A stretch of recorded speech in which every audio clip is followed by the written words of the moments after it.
Good morning, colleagues. This is Bill Nolan and Dr. Sandy Carman from the Williams Group. Glad you could join us. As you know, some of you have participated in some of these video presentations before. We get a lot of questions, Dr. Carman and I, don't we, Sandy, over the last several months about private equity? Yeah, a lot of doctors aren't aware of what the different options are. So this is good to cover some of these topics.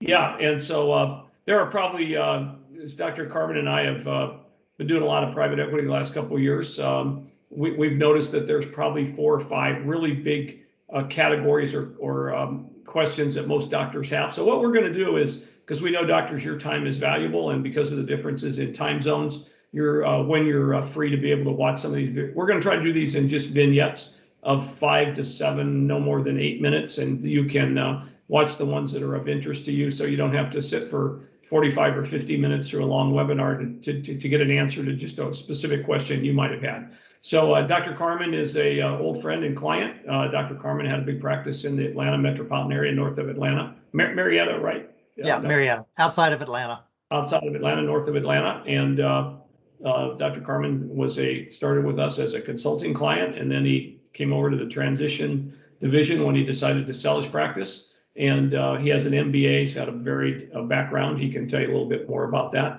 And so we were really happy to be able to have Dr. Carman join our team. Dr. Carman is our Vice President of Transition Services, and we're just thrilled to have him with us. He, as I mentioned earlier, has an MBA and was a very successful practice owner. So good morning, Dr. Carman. Good morning. How are you doing? I'm great from Marietta. Yeah, it's been great to join your team. I've enjoyed it. I'm enjoying it. Well, and you've made a great contribution to us individually at the Williams Group, and certainly to continued contribution to our profession. So we're grateful for that. Thank you. Well, let's jump right in here. I think the first question is a lot of doctors wonder, what is private equity? Is it an option for me?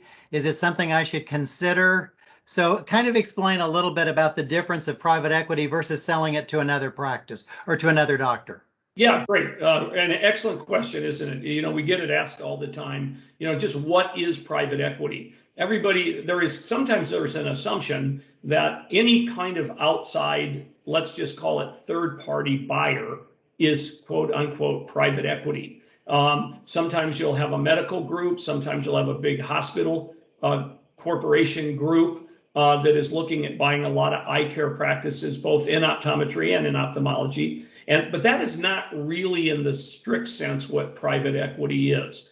Private equity are independent companies that are funded by private equity groups. And when we talk about private equity, we mean private equity in the sense of Goldman Sachs, Imperial Capital out of Toronto, that these are large funds that say have anywhere from 500 million to could have as much as $2 billion under management. And so in today's world, with historically low interest rates, private equity over the last several years, obviously, if you have a fund of 5 or 6 or $700 million, and you've got that money just parked in an account, you're really not gaining much in terms of return on that capital investment, because interest rates and everything's at some historically low rates. So private equity over the last several years has been looking for places to park large sums of money to get certainly double-digit returns on their investment.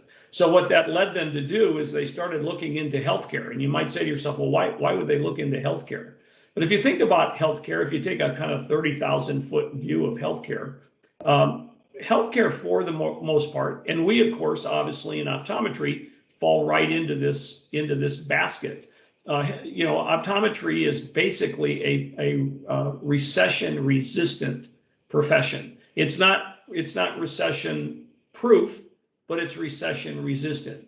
So even as things in the economy tend to slide backwards, optometry tends to hold its own, as does general healthcare. I mean, if you're sick and you need medical treatment or hospitalization or need to see your doctor, if you had high blood pressure or if you've got a retinal detachment, you don't care what the economy's doing, you got to get your retinal detachment lasered and taken care of. And so because of the potential returns on investment, and this is a very important quality, because of the returns on investment, private equity has decided to buy up lots of medical practices. And one of the areas that they started to migrate to was optometry, several years ago. Because, and just on a high level, Sandy, if you look at the average optometrist who has, somewhere in the 28 to 32% net, meaning the dollars that the practice generates, there should be somewhere between 28 and 32% of those dollars left available for a doctor to compensate herself or himself.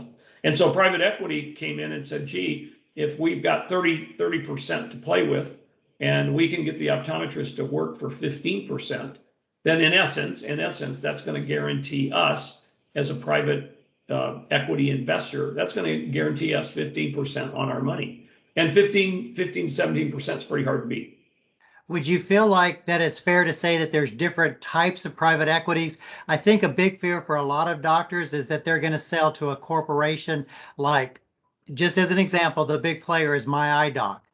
But there are different types of private equities out there so that they can decide which option is the best for them. Yes, absolutely. There are several. Obviously, My Eye Doctor is the largest, and primarily because they've been at it the longest. I remember giving a talk in 2000 or 2001 down in North Carolina to what was the original My Eye Doctor group of 7 or 8 practices. And I remember thinking to myself at dinner that night with the Vistakon rep, we were chatting and said, gee, who'd want to own more than 2 or 3 offices? It would be such a headache to run. And I believe now My Eye Doctor, for example, owns let's just call it 750 practices roughly. And many of the other groups are substantially smaller. They're in the 2 to 250 practice acquisition range. And they have different philosophies. Some of the private equities want highly medical practices.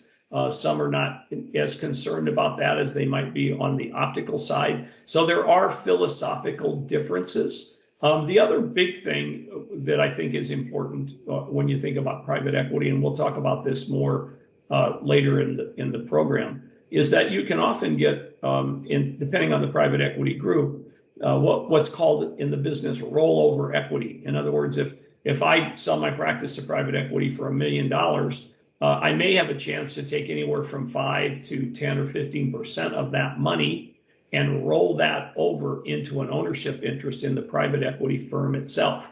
And then when that company flips or sells in 2 to 3 years, my initial investment may be worth twice what it was when I invested. So, and that's a huge difference from, say, a peer-to-peer transaction. If I sell my practice to another practicing optometrist, then whatever sales price I negotiate, that's what I get.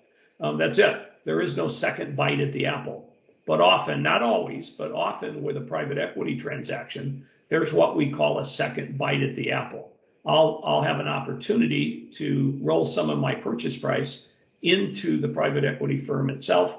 And then in 2 to 3 years, maybe 5 at the most, when that private equity company sells, I'll get what we sometimes refer to as a second bite at the apple. No, very good information. That was great.